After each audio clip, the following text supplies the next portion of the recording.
আজকে আমি একটি নতুন রেসিপি নিয়ে চলে এসেছি। আজকের রেসিপি আলু পনির রেসিপি। এই রেসিপিটা থাকলে এক থালা ভাত নিমিষেই আঙুল চেটে পুটে খেয়ে নেবেন, এতটাই tasty. Welcome back to my channel Nazfalak কিচেনে আপনাদের সবাইকে স্বাগত। তবে চলুন কিভাবে এই রেসিপিটা তৈরি করি দেখে নিই। আর বন্ধুরা, স্কিপ না করে প্রথম থেকে শেষ পর্যন্ত দেখবেন, তবে সবগুলোই বুঝতে পারবেন প্রথম থেকে শেষ পর্যন্ত দেখলে এই টেস্টি রেসিপিটা। তো বন্ধুরা, কড়াই চাপিয়ে দিয়েছি গ্যাসের ওপর, তারপরে আমি সরিষার তেল দিয়ে দিচ্ছি। এখানে আমি পরিমাণ মতো সরিষার তেল দিয়ে দিচ্ছি, তেলটাকে আমি গরম করে নিলাম। তো এরপরে আমি দিয়ে দেব পনিরগুলোকে আমি লবণ দিয়ে ভিজিয়ে রেখেছিলাম 10 থেকে 15 মিনিট। আর লবণ দিয়ে ভিজিয়ে রাখলে এটা গোটা গোটা হয়েই থাকবে, ভেঙে যাবে না। তো বন্ধুরা, এইভাবে আমি তেলে ছেড়ে দিচ্ছি সব পনিরগুলো সব দিয়ে আমি খুব ভালো করে আমি ভেজে নেব। একেবারে কড়া করে ভাজবো না, আমি হালকা কালার আসবে লাল লাল করে ভেজে নেব। কড়া করে ভাজলেও হবে। তো বন্ধুরা, এটা আমি হালকা করে ভেজে নিচ্ছি। আমি কিভাবে ভেজে নিচ্ছি সেইভাবে আপনারা ভেজে নেবেন। তো দেখতেই পাচ্ছেন উল্টে পাল্টে খুব ভালো করে আমি এগুলোকে ভেজে নিচ্ছি। তো ভাজা হয়ে গিয়েছে, এই যে দেখতেই পাচ্ছেন এইভাবেই পনিরগুলোকে ভেজে নিতে হবে। আর হালকা আঁচে ভেজে নিতে হবে পনিরগুলো, আর বেশি আঁচ দিলে তাড়াতাড়ি পুড়ে যাবে। পনিরগুলো পুড়ে গেলে খেতেও ভালো লাগবে না। তো এরপরে আমি তুলে নিচ্ছি পনির। তো দেখতেই পাচ্ছেন এইভাবে আমি সবগুলোই তুলে নিলাম।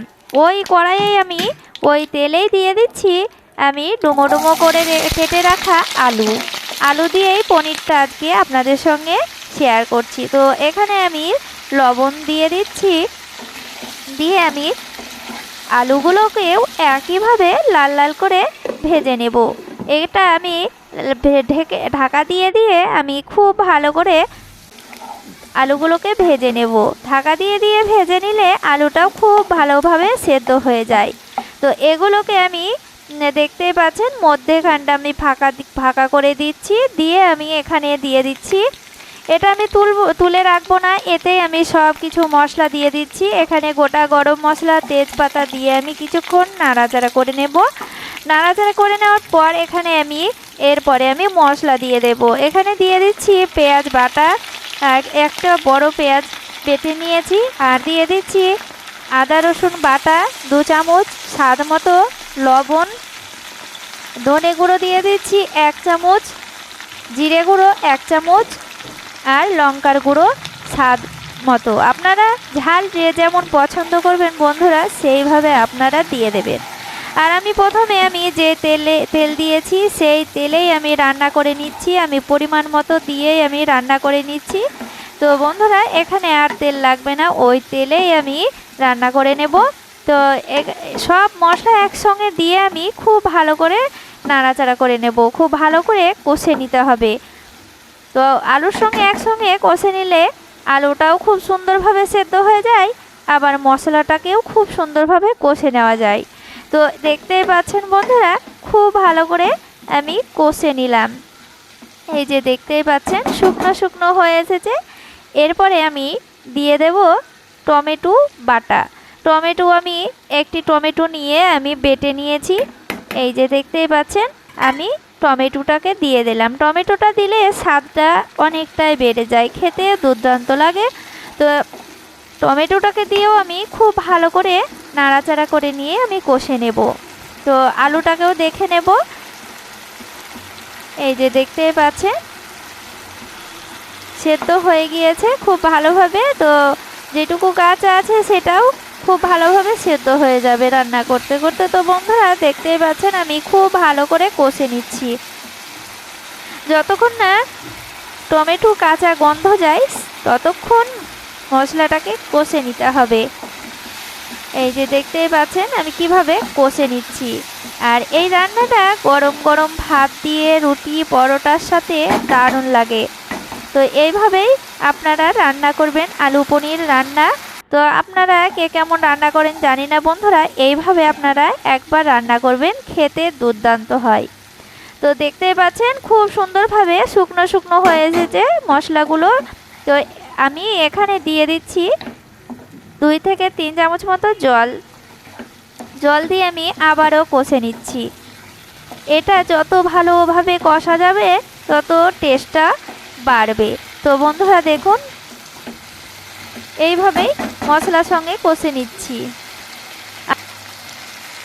বন্ধুরা আমার চ্যানেলে নতুন হয়ে থাকলে প্লিজ সাবস্ক্রাইব করে পাশে থাকবেন। আমিও আপনাদের সময় মতো করে আপনাদেরও চ্যানেলে চলে যাব। তো বন্ধুরা আর আমার সকল বন্ধুদেরকে যারা পাশে আছেন তাদেরকে অসংখ্য ধন্যবাদ।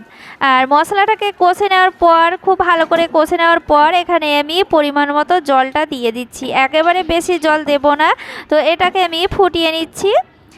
এইভাবে আমি কিছুটা জল দিয়ে দিচ্ছি। জল দিয়ে আমি এই যে দেখতে পাচ্ছেন নাড়াচাড়া করে নিচ্ছি। গ্রেভিটা আপনাদের ওপর নির্ভর, আপনারা যেমন পছন্দ করবেন সেইভাবে দেবেন। আর আমি এখানে গ্রেভিটা গাঢ় করে নেব। তো বন্ধুরা এখানে দেখতে পাচ্ছেন এখানে আমি নাড়াচাড়া করে নিচ্ছি। এরপরে আমি ভেজে রাখা পনিরগুলো দিয়ে দেব।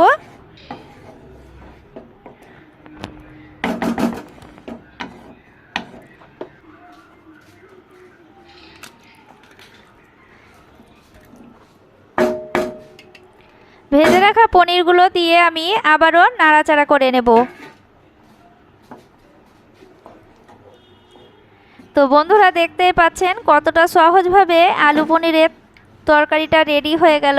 অসাধারণ খেতে এই রান্নাটা দেখতে খেতে কিন্তু দারুণ বন্ধুরা।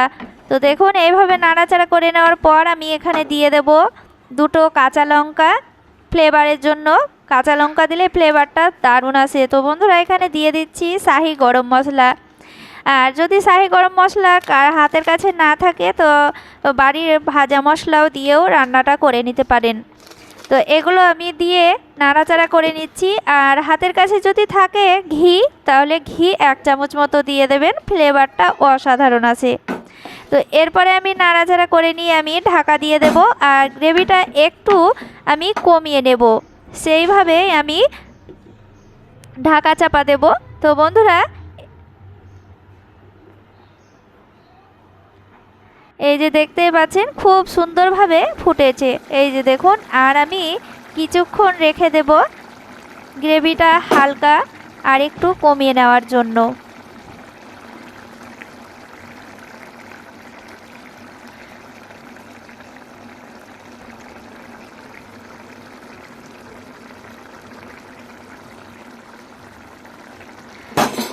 একবার আমি নেড়ে দেব হালকা করে।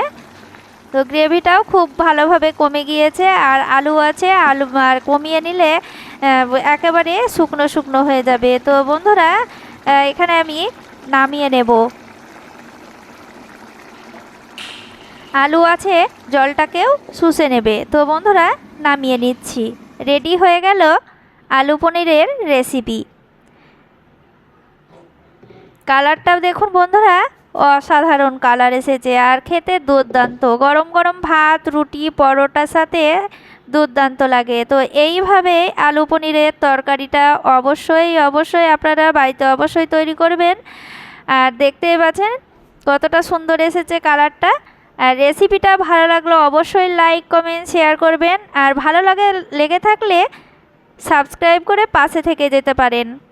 তো বন্ধুরা সবাই ভালো থাকেন, ধন্যবাদ।